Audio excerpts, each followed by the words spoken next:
Thank you, teachers, students, JASoCal board members, and community partners for joining us for the third in the series of JASoCal Town Halls, JA Town Hall 3.0. Get smart about credit. Please welcome NBC4 Today in LA anchor and your Town Hall moderator, Daniella Guzman.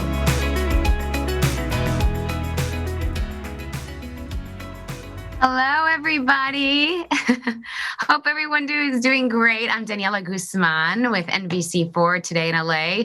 You can watch our morning newscast Monday through Friday from 4 a.m. to 7 a.m. And it's so great to be back with you all and supporting Junior Achievement Southern California. I absolutely look forward to this every single year. I personally learn a lot from the panelists and even from the students and their questions. So thank you so much for inviting me back. We have a wonderful morning for all of you.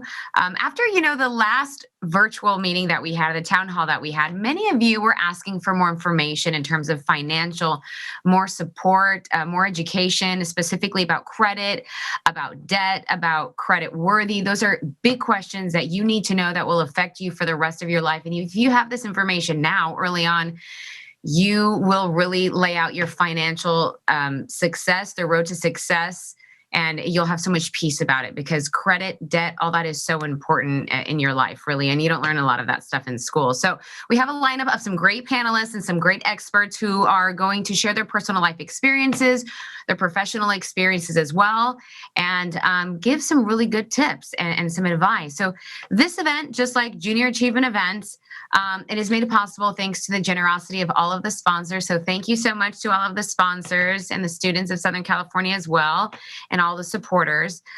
But we only have 1 hour, so we want to get right to it. We want to take advantage of every minute that we can because there's a lot of good information out there, and I know all of you are really going to reap the benefits of it. So we are going to have some questions in a little bit, but first I want to introduce some of our panelists. Let's start off with Lebron James. Lebron is the Chief Education Officer at MILOedu. He brings over 20 years of education experience raising state math scores for African-American students by 26.4% in California in 2019. Hi, Lebron. There he is.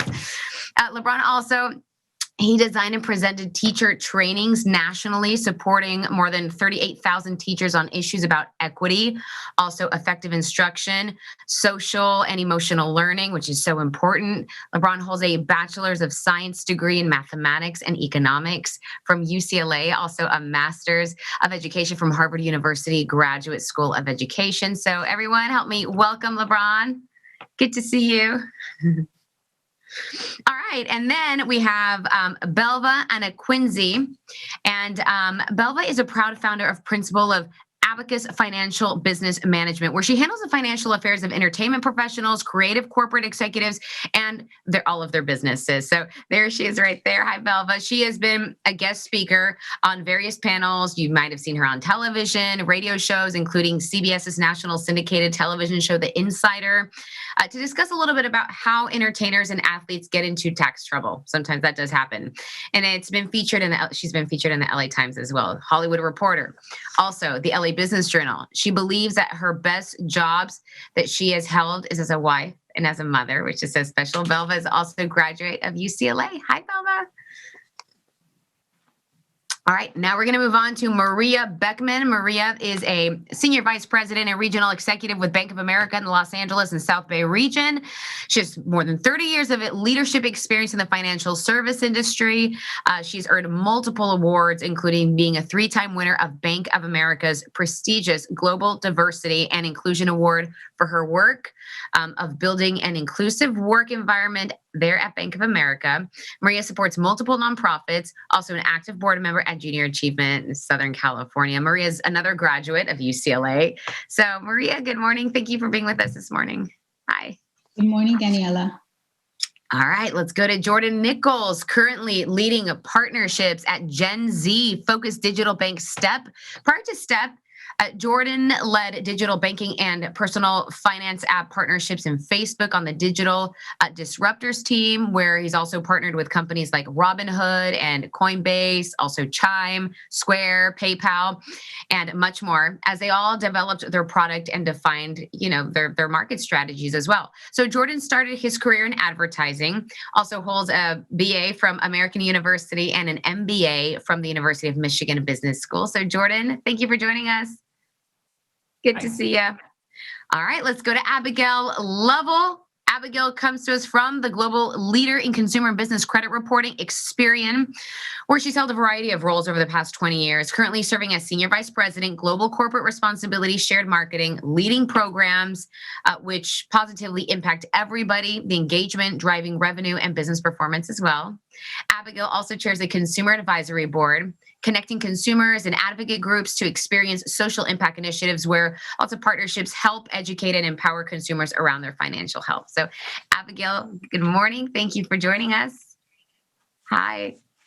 And last, certainly not least, let's say hello to Gotham Gupta.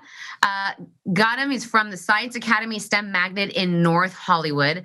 Gotham founded his school's personal finance club and is also the founder of Dimes to Dollars. That's a peer-to-peer financial education organization, and it's presented financial literacy workshops for more than 200 students. Very impressive, Gotham. Also recognized as Bank of America student leader and hopes to study economics once he goes to college. He will be joining us at the very end of the program, though, with some really good ideas to start implementing the advice that you're going to be getting from all of our panelists and all our experts this morning. So, Gotham, good morning. Thanks for joining us. Okay, of course, we want to thank all of the students out there who took the time to come up with questions, to do all their research. Thank you for learning some of these new things, and you're just going to benefit from so much incredible information, so take some notes. Also, we asked some of the students, as I mentioned, to submit questions, just things that they're really curious about. So you'll hear those questions. You'll also hear the answers from the panelists. And if you submitted a question that was not selected, don't worry. We have a team here at Junior Achievement, the staff members. They're going to provide you with all of the answers, the Q&A section, Zoom meeting as well. So you will get your answer. Don't worry, just because you don't hear it here. Don't worry, we'll get you an answer. Okay, let's move on and introduce Junior Achievement's Vice President of Programs, Kat Delgado Kirkwood. Hi, Kat. Hi, Daniela. Thank you so much for being here again. Great to see you. Students, educators, community members, and JA supporters, thank you so much for being here today. So let me tell you a little bit about Junior Achievement. Junior Achievement of Southern California has been around for 67 years, and it exists to help students learn essential life skills. Skills like how to earn money, how to save money, and spend your money wisely. How do you start a business, and how do you find that dream career? JA Virtual Town Hall is one of the ways that we accomplish those goals. Now, I've mentioned to many of you over email that you're going to have an opportunity to win some prizes. So before I share those details, I want to thank our prize sponsor, Bank of California. Thank you for sponsoring the prizes today. So there's 3 opportunities for you to win some prizes today. First opportunity, you showed up, so you're automatically entered into the drawing. Teachers, if you are broadcasting this in your classroom right now, I want you to type in the student names, your school name, and your name into the Q&A, and we're going to automatically enter them into the drawing. You're going to have an opportunity to win a $25, $50, and $75 gift card. Now, you have to be on the broadcast through the end. If you're on the end, you'll enter into the drawing and we'll announce the winner.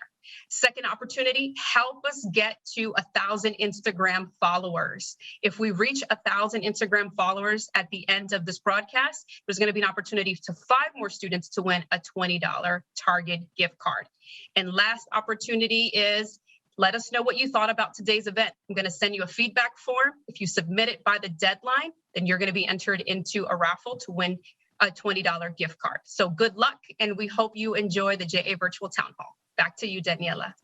All right, Kat, thank you. So before we move on to the Q&A, I'd like our panelists to take a moment just to share a little bit about their personal stories, their money stories with you, because they learned, I'm sure, along the way through experiences, through mistakes and things like that. So we're going to hear some of that.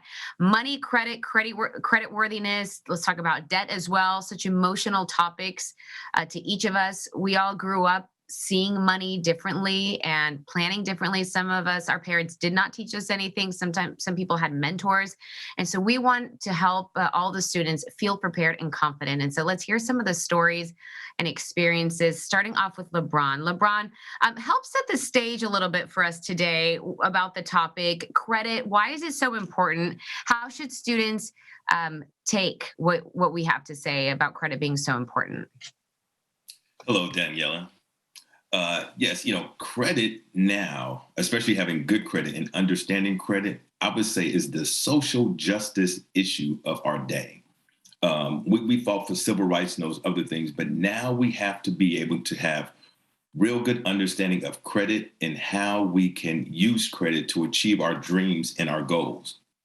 For me personally, I grew up in an apartment building with my mom. And so credit wasn't important. It wasn't until after I graduated college and wanted to buy a house that I realized, oh my goodness, I need to have good credit. And I didn't have good credit at the time because it was not something I was focused on. So I had to put together a specific plan on how I could improve my credit over 1 year. And then that allowed me to buy real estate. And with real estate, I was able to gain more credit and then actually buy my home. So I learned that credit is an essential part of our life and that it allows us access to money and opportunities to do the things we want to do. And so as a former teacher, I think about credit in terms of creating good habits. So for our students, I would say they have to do their homework. Doing their homework daily is how they build credit in their class and to get those better grades. And so building those habits will help them have better habits for building their credit once they become an adult. So that's just a little bit I wanted to share, Danielle. Great advice, Lebron. I want to ask Belva now, how has credit affected your life journey? I know that's a huge, vague question, but maybe an example of how it's affected you. Yeah, I think what LeBron said is very important and right on target for me as well. I think that I see money and credit as tools, and it's very important that we use those tools wisely. A great example is if you're trying to use a hammer to get a screw in, it doesn't work very well, right? You want a screwdriver to get the screw in. So it's important to understand to use these tools effectively and efficiently. I too grew up very low income. And I say that with the caveat because my parents always owned property, but they were never able to hold on to the property. So they were never able to keep the property when they passed on. They didn't leave any assets to my sisters or I. And so we grew up poor. My parents understood money, but it wasn't an ongoing conversation about creating wealth, creating generational wealth, and holding on to those assets. So for me, it's just important to understand that it's a tool to be used wisely and not to be abused. And so that's kind of my piece. Great. Awesome. And Maria, can you share a little bit about what role money and credit has played in your life?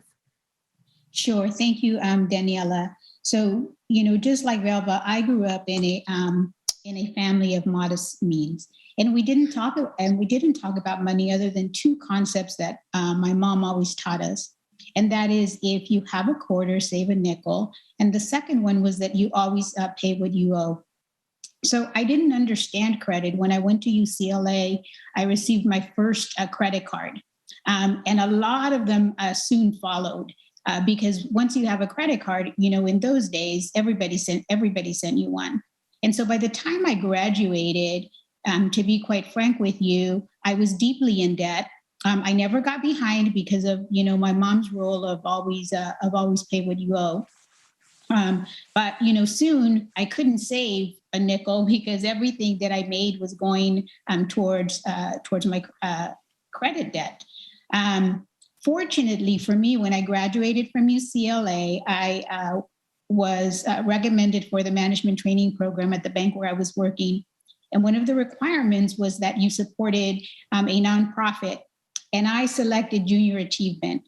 And as I was teaching some of the concepts to students, I was also learning. And so I applied a lot of what I learned in teaching at Junior Achievement to get out of debt. But as Lebron said, it takes time. It isn't something, that could be done quickly. And so that's why I'm such a strong advocate, as both Belva and Lebron said, understanding credit is the key to economic mobility and building long-term wealth. And that's critical. So we're here to share with our students. They can learn from our mistakes and not make them, and get on the path to financial well-being. Right. Great. And Jordan, sort of same question for you. Was there anything that made you think differently about credit as you were going through the learning process yourself? Yeah, I would say when I went into collections and I had creditors calling me after college because I'd run up a bunch of credit cards and didn't have a plan to pay them off, that certainly changed my perspective.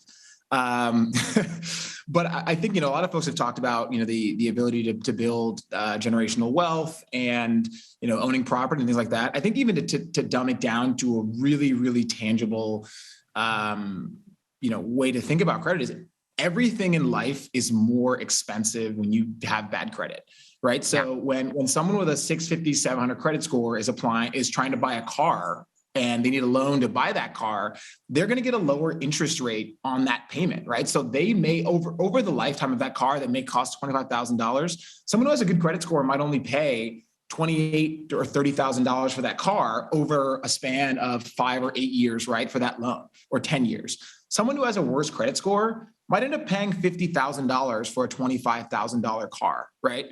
Or, when you are getting out of college and you're, 24, 25 years old and you want to get your first apartment with a friend in the city, you might quickly find out that you legitimately are not approved to get that apartment and you need a co-signer on that, which you have to call a parent or a friend's parent or find someone with good credit. And so I think the generational wealth piece, I think, is amazing. I think it's hard to grasp that, I think, when you're really young, but I think it's very easy to understand that the same car that someone else might buy, or the same apartment or the same house, might legitimately cost someone 25 or 30% more when you have bad credit. And I think that's a really good way to think about it. Just over time, you are paying more for the same things when you have bad credit. Bad credit, it can be so damaging, right? Not just present, but as you mentioned, in the future. Abigail, as someone who has worked with a credit reporting agency for so long, is there any unique perspectives that you can share with some of our students? Sure. And thanks, Daniela. And I think it's super funny how we all have similar experiences. So when I went to college, I'll just give you just a quick story. When I went to college, the very first day I was in college, there was a fair for all the different types of clubs. And there was a table that said, hey, if you open this credit card, you get a t-shirt. So I thought that sounded like a great idea. So I got a t-shirt and I got a credit card. And then about 2 months later, I was in debt and I didn't have a plan to pay it back. So I think what everybody was saying, Lebron was saying, how it's really a simple concept, but it feels very complicated. And at the end of the day, it's a really simple concept. Credit is really, what I've learned is the ability to borrow money or access goods and services with the commitment that you're going to pay it back. So like everybody else has said, what we know is that it's really easy to get in debt fast, but it's very difficult to get out of debt, and it takes some time. So you have to have a plan. Right. That's what I'll say about that. Well, thank you all for sharing your experiences. And for the students, I hope you can see there's a lot of personal, emotional experiences that shapes the decisions that you make with money, with credit, with debt, and all that stuff. And there's so much to learn. So the first thing that you're doing is so important right now. You're taking that first step to educate yourself and to get more information. And this is really important that you do this, because you don't really want to do it afterward once you've made, bad decisions or you've created bad habits. You want to do it now and try to prevent it becoming even more expensive or more of a headache for you. So our students have been waiting patiently to ask their questions. So let's start that. Let's jump in a little bit. We're going to start off with Allison. Allison Olvera is a 12th grader from Southgate High School. Allison, good morning. Do you have a question for our panelists? Hello, good morning. Thank you for having me here today. So I've heard of people having bad credit or good credit, and I was wondering how you could improve it. Okay, Abigail, thank you for sharing your story. Let's start off with Lebron. Lebron, maybe your experience on that, answering Allison. Yeah, hello, Allison. In terms of building the credit, you just have to be intentional. You have to pay attention to how much debt you have, how much money have you borrowed, and then putting together a plan to figure out how you're going to pay it back. So for me, I'd say have a goal in mind. Like, what credit score do you want to have? Do you want to have a 750, an 800? And then talk to people who are experts to say, help me put together a plan so that I can achieve this goal. It won't happen overnight, but consistently making those payments and avoiding taking on extra debt, I think will be definitely beneficial to you. Abigail, I'm going to toss the ball over to you because, sharing from a credit agency perspective, what are the components in your opinion about building credit properly? Yeah, thank you, Daniela. And I think Lebron had some really good points. I would say you have to be, just so you know, you have to be 18 to apply for a credit card on your own, Allison, but anyone under 21 must show proof that they have the income to cover the credit card expenses. So a lot of people don't know that. And if you're starting to build your credit, try opening a credit card or installment loan, but be intentional, like Lebron said, and be responsible. The other thing I'll just say real quickly is that there's all these great, when I go on TikTok or when I go on Instagram now, I see all these buy now, pay later programs like Afterpay and Klarna. And just be real careful, because what I've told my daughters too that are teenagers is that it's very tempting and they're very new services. And it's important to understand needs versus wants. So if you're going to be using one of those programs, it's a tool, but you have to be very responsible in terms of how you use it. Right. Okay. We have another question. Question number 2 is going to come from Anthony Perez. He's an 11th grader from Fauché Learning Center with a question. Anthony, go ahead with your question. Good morning. Thank you for having me. So my question is, what happens if you never pay your debts and you don't have anything that the debt collectors can take from you? Okay, let's send things to Maria. Maria, can you answer that question for Anthony? Yeah, absolutely. And Anthony, thank you for the question. So, a couple of things that are really important. And that is that, with the exception of a home and an auto, because those are used as collateral for credit, what you see in movies or on TV is what is called creative license. So nobody's going to come and take, your TV, or your couch, et cetera. But here's, the important thing.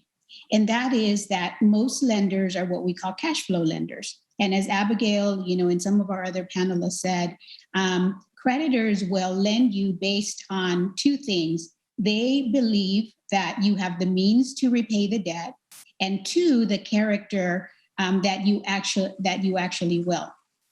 If you don't pay the debts and they go to collections, you'll have debt collectors, calling you at all hours, but they won't come in and get your possessions.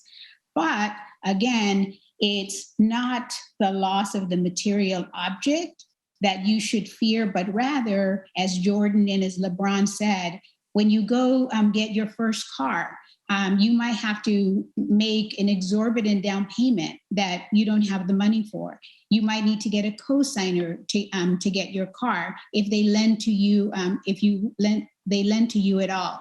When you go to get your apartment, your security deposit might be much greater, than you thought.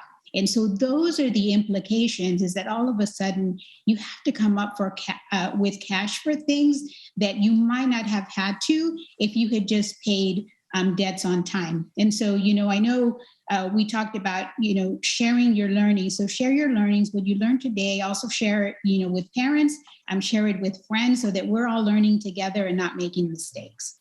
Absolutely. Belva, do you have any thoughts for Anthony on this subject? Absolutely. I think a big piece is what everyone has already kind of touched on. So that's not to negate any of that. I think it also just quality of life. It will haunt you. Like, it will stay with you and it will haunt you throughout the process. You're scared to answer your phone. You're scared to go to the mailbox. And so part of it is just the nagging and the weight of the world on your shoulder when you don't pay it. The other side of that is that you should not be especially consumer debt. Student loans and mortgages are a different beast. But if we're talking about credit cards and things like that, you shouldn't be buying stuff that you can't afford to pay for today. So even if you're using a credit card to buy something, you should be able to pay that credit card off within a month in order to make sure that you don't accumulate this debt. But you don't want the nagging of not scared to answer your phone. Like I remember being in college scared to answer my phone because it was like another debt collector trying to collect. So just try to pay it so that you're not haunted. That peace of mind for sure. And then our question number 3, we're going to actually go back to Allison Olvera, a 12th grader from Southgate High School. And I know, Allison, you have another question that you want to ask. Yeah, so if I'm going into college and I'm becoming a adult and student, how would credit benefit me as a student? Okay, Lebron, go ahead. Yes, Abigail. It will benefit you as a student, as Jordan alluded to earlier, that the lower your credit score, the more you're going to have to pay for things. So you're going to pay more than others. But I want to give you another point of view on that as well, that one day you're going to own a home. One day you're going to start a business. One day you're going to make investments. So what good credit will do, it will allow you to make more money. So a quick example, when I bought my first apartment building, because I had good credit, I only had to pay $3,000 a month for that. And I charged my tenants $1,000 a month for rent. So I was able to make $500. I was able to make $1,000 a month off of my tenants because I had good credit. If I had bad credit, it would have cost me more and I would have made less money. So just remember, for the things you want to do going forward to make money, the better your credit, the more money you're going to make. Yeah. Jordan, any thoughts on how Allison could benefit from credit? Yeah, I mean, I think people have talked about the different ways that credit is beneficial in your life. I mean, I'll share a personal story. When my now wife, only wife I've ever had, only wife I will have, when she was my girlfriend, and we actually wanted to move in together. My credit was in shambles, right? I was 26 years old. I had been living in New York, making an entry-level salary, and it was in horrible shape. And, we, on our lease, when we wanted to rent an apartment for a year, as I think Maria alluded to this, we actually had to put down, it might've been 2.5 or 3 months of rent up front, right? So we had to put down first and last, and we had to pay rent. So I think that ended up being like $4,500 we had to put down just so we could move in together. And then we had to furnish our apartment and buy furniture, which I didn't have the money to do. So my wife had to cover all of that. My now wife had to cover all of that at the time. And so I think credit is something, it's very easy to push it off. It's very easy to use your credit cards. It's very easy to make the minimum monthly payment. It's very easy just to do this, the easiest thing you could possibly do with it, and punt it and keep using it until you need it. And you never know when you're going to need it. That's the thing. You don't know when you're going to need to get a car, when you're going to need extra money, when you're going to need to get an apartment.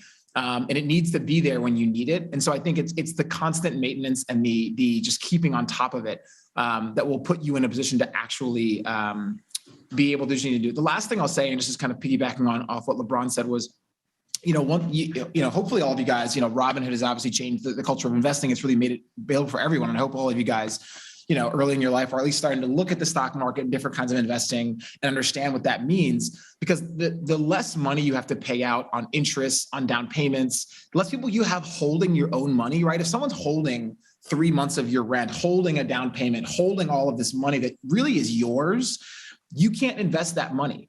right? And so when the stock market goes up 20% over the course of a year, or 40%, 60% over the course of 2 or 3 years, those gains compound, right? So $5,000 in the market today over 5 years could become $25,000. But if you have people holding all of this money of yours on all of these things that you need to pay up because you have bad credit, you're locked out of the opportunity to earn passive income. And frankly, the people who actually become wealthy, they do it not by their day job for the most part. They do it by putting their money to work. And you're not going to be able to do that if other people have to hold your money because you have bad credit. Right. No, that's great. Absolutely great advice there. Let's go to Mike Lopez now, 9th grader from Crenshaw High School. Very important question that everyone should really understand. Mike, what's your question? All right, so everyone, thank you for having me. My question is, how do you fix bad credit? That's a really good question. I'm sure we've all been there. Let's start off with Maria. Maria, how do we do that? Great. So a couple of things that are really important. So, everybody talked about the importance of having good habits so that you don't have bad credit. But once you do get it, the important thing to know is that it's going to take time and you'll need to have a plan.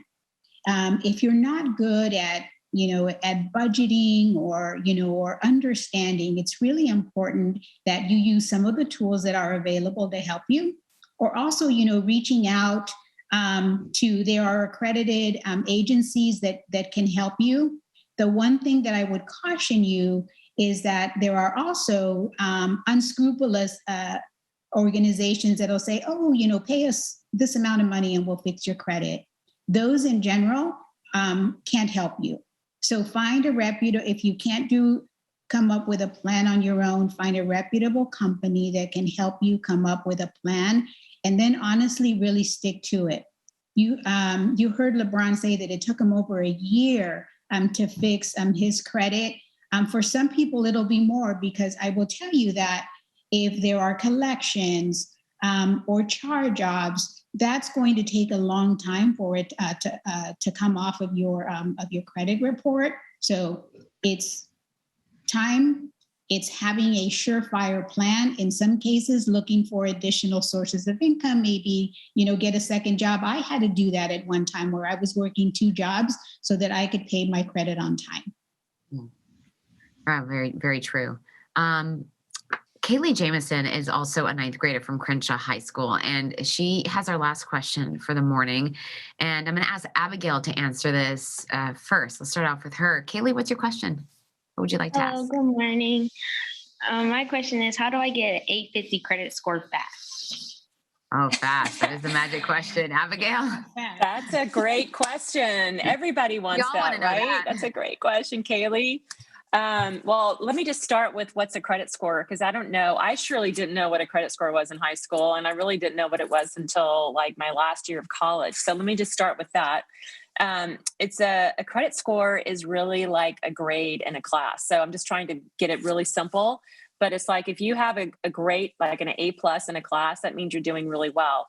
If you have a low credit score, that means that your behavior around, like for me, for example, my behavior around credit in college was not great. So I had a low credit score when I graduated college. So it's really a numerical representation of how a person handles their finances and their credit, right? So if you want to go to get an 850 credit score fast, which is really high, which is like the highest credit score you can get, you want to make sure that you are pulling your credit report at least once a year to figure out where you are with the 3 bureaus, and really making sure that you're paying back your bills in a responsible way on time. So you don't have any payments that you've missed or you've forgotten that you have. A lot of people have said today, which I think is great advice, was that you have a surefire plan of making sure that you're paying your bills off at a regular time.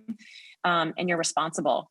So in order to get that 850 credit score, you have to have a plan, but you should also be pulling your credit report on a regular basis once you've hit 18, and you can actually see how your credit score is looking. And so people sometimes try to, like, if you've seen some commercials on TV, people actually try to have competitions within their family of who has the highest credit score. Yeah. So you can even make it fun and do something with your family and friends. So that's what I would recommend, Kaylee. Abigail, thank you. Belva, any tips that you use with your clients? Any advice you give them that you could share with Kaylee? Yes. I think it's important to have a plan, like everyone has said. It's also very important to understand the techniques. So there are two major techniques to attack debt, if you will. And there's 1,000 of them, of course, but the most common ones are the Avalanche Method and the Snowball Method. Think about a mountain, right? Snowball, and avalanche. Snowball is basically the idea is that you'll start paying off your credit cards the smallest amount that's due at a time. So basically, if you have 3 credit cards, one's at 500, one's at 1,000, one's at 1,500, you're going to pay off the one for 500 first. Basically, pay minimum payments on everything else, and then you're going to attack and send larger payments to the larger balance. As soon as you've paid off that credit card, then you go to the credit card for $1,000 and start paying that off. The money that you were paying towards that one now can go to this one. There's also another method, which is the Avalanche Method, and that's where you start attacking the credit cards with the highest interest rates, because we say that borrowing money costs you money, and the higher the interest rate, the more money is going to cost you to borrow the money. So I'm a fan of paying off the highest interest rate ones first, so that you are paying less interest over time and as a whole. So I would say just make sure you have a plan, but those are the key plans that a lot of people work towards. Right. Oh, great. At this time, I'd like to reintroduce Gotham Gupta.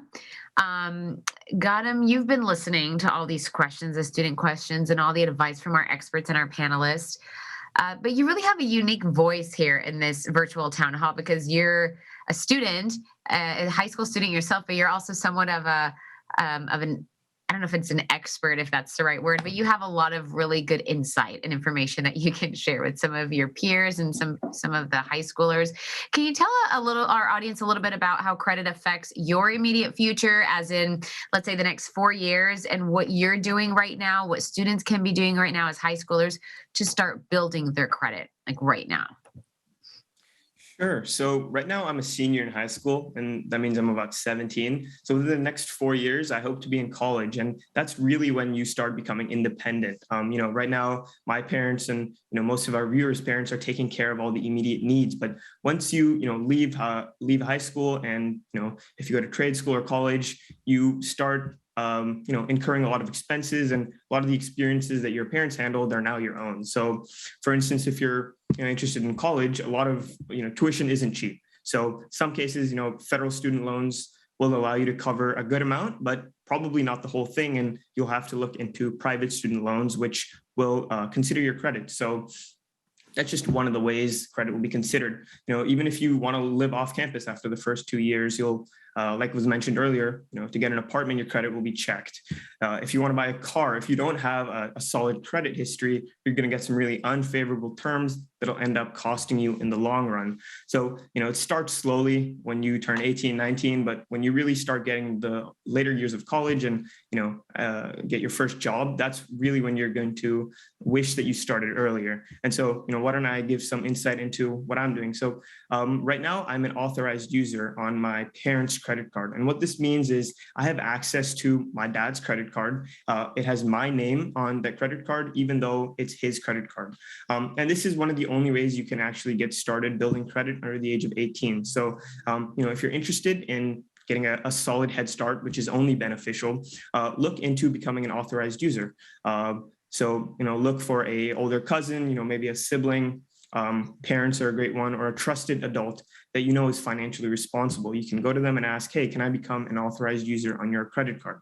And so let me reiterate, an authorized user means that you'll get a credit card that'll have the identical information to your parent or relative's credit card, but it has your name on it. You'll be able to use that credit card like normal, make a purchase, but they're the ones that are on the hook for your purchase. So as long as they pay it back, the credit agency will see that you are the one they'll view it as you are the one who's actually paying it back on time. And this is beneficial because even though you're the one who's making the purchases, you're not actually on the hook for paying it back. And so this will allow you to build credit at an early age and, kind of mitigate the level of risk that you'll have to take on. make sure that whoever you're asking to become an authorized user is responsible, because the opposite also applies. If they miss a payment, forget to pay off one of the purchases that you made, your credit will take a hit. And you should also make sure that the credit card you're using reports authorized user payments to credit bureaus, because if they don't, then you go through a ton of work for nothing. So the idea here is that you're piggybacking off of a trusted adult's credit. In some cases this may be a hard sell, but one pitch that I really like is, first thing you want to do is really explain to them the benefits of building credit early on. It's a long game.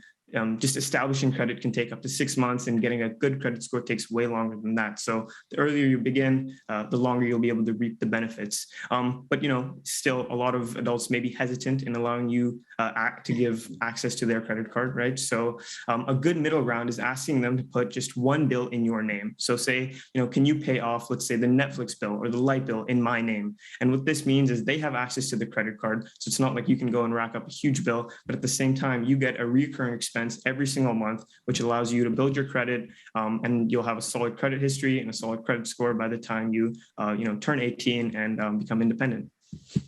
Right. Or even like a gas card or something like that. And as you mentioned, Gotham, you have to be really responsible, because that's a big deal to be using someone else's credit card and be a responsible user. And you can prove to them and show them that you can make good decisions. Thank you so much for sharing that. Great advice. So young and so wise. Okay, so I think that concludes our question and answer session that we had.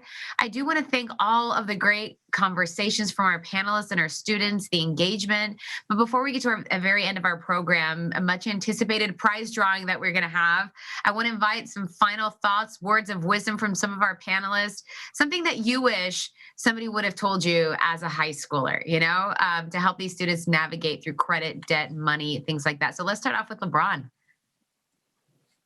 Yes. And my final words, first of all, Gotham, man, you got it right on that one. Yeah. The advice I would give is, like you said, find someone who has good credit and see if you can attach yourself to theirs to quickly build your credit. Because if you have people who have good credit and good habits, not only can they accelerate you raising your credit score, but they can also teach you those good habits, which you can pass on to friends and families. Okay, great. Belva. I agree. Gotham was on it, because he also gave you a sales pitch to get them to convince them to let you be an authorized user, which I love. That's helpful. It's awesome. I just love that idea. I also want you all just to continue to do your research, educate yourself, and understand that it is a tool. And if you use it well, it will help you build and build and build so you can have your own empire.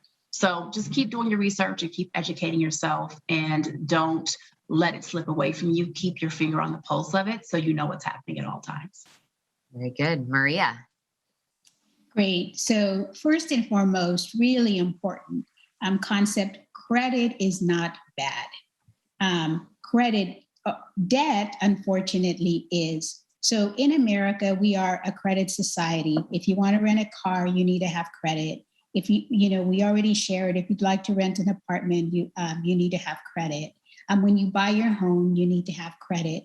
So the important thing is to establish those healthy habits. Now there are so many tools available to help us navigate credit responsibly. And so take advantage of all of those tools. It'll really benefit you in the long run, save you money, and really position you for long-term, as we said, economic mobility and potentially wealth, and more importantly, quality of life. Right. No, absolutely. Great advice. Jordan. Of course, I'm going to dig into my tech muscles over here. So I think one thing you guys have, which we didn't have, is the benefit of technology, right?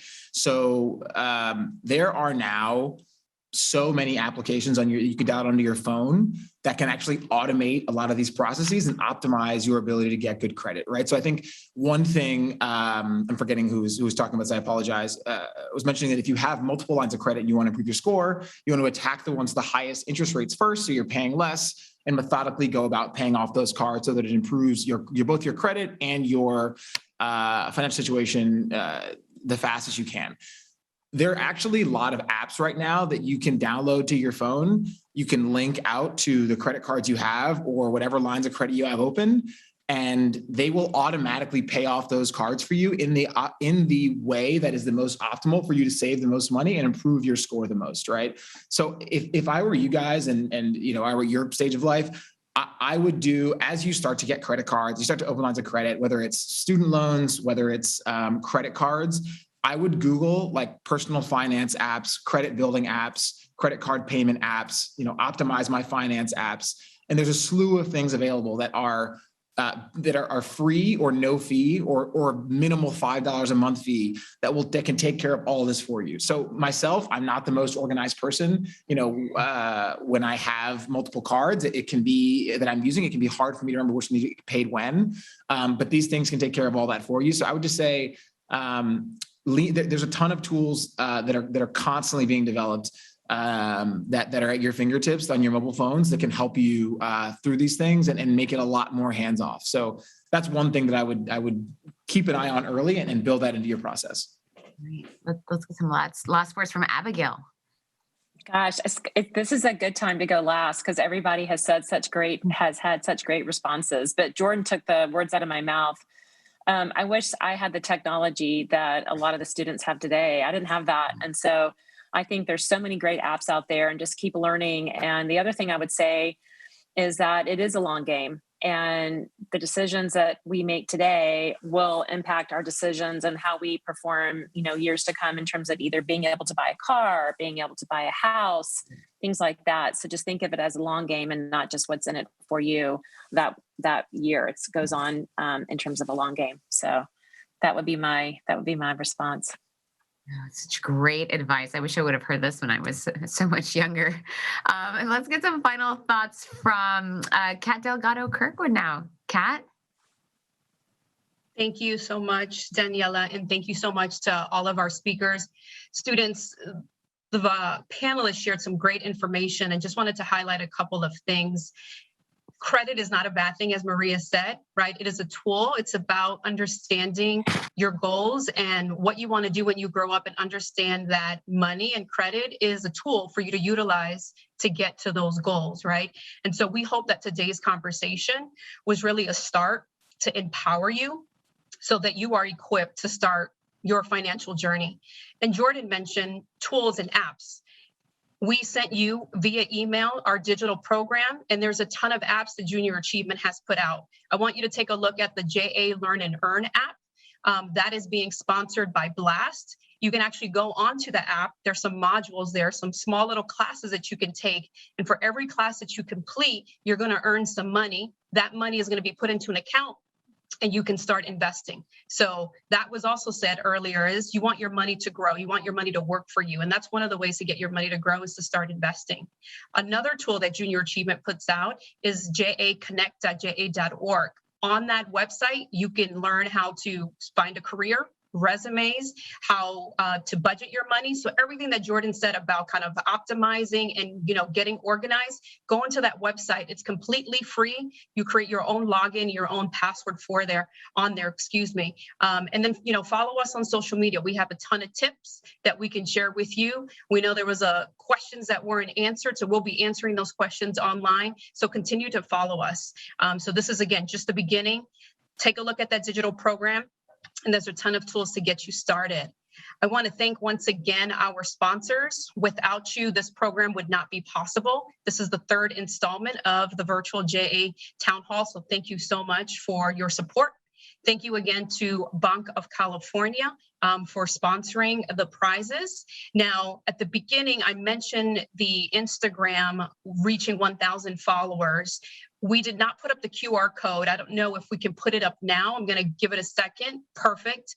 So we weren't able to do it at the beginning. So by the end of today, if you're able to scan that QR code right now and follow us on Instagram at JASoCal, by the end of today, if we reach 1,000 followers, we will do another drawing. So I'll give you all a second to do that. And if you can, if you're in your classroom and you're allowed to pull out your cell phone, go ahead and do that. If you've logged on now, we want you to go ahead and scan that QR code. So we'll do that drawing at the end of today, and we will email the winners. So now to announce the winners here for our $25 and $50 and $75 gift card. So again, thank you to Bank of California. And I'm looking down at my notes here because it was just sent over to me. So our $25 gift card winner is Leslie Martinez from Fauché Learning Academy. Congratulations, Leslie. Round of applause for Leslie. Our second winner, $50 gift card, is Kayla Mercado from Gardena High School. Congratulations, Kayla. And our $75 gift card winner is Daphne Velasquez from Southgate High School. Congratulations to you all. Have fun shopping at Target. We will be emailing you the gift card to the email address that you've provided us. Thank you so much, Daniela, for being with us a third time. We appreciate you and your commitment to our community. Thank you so much.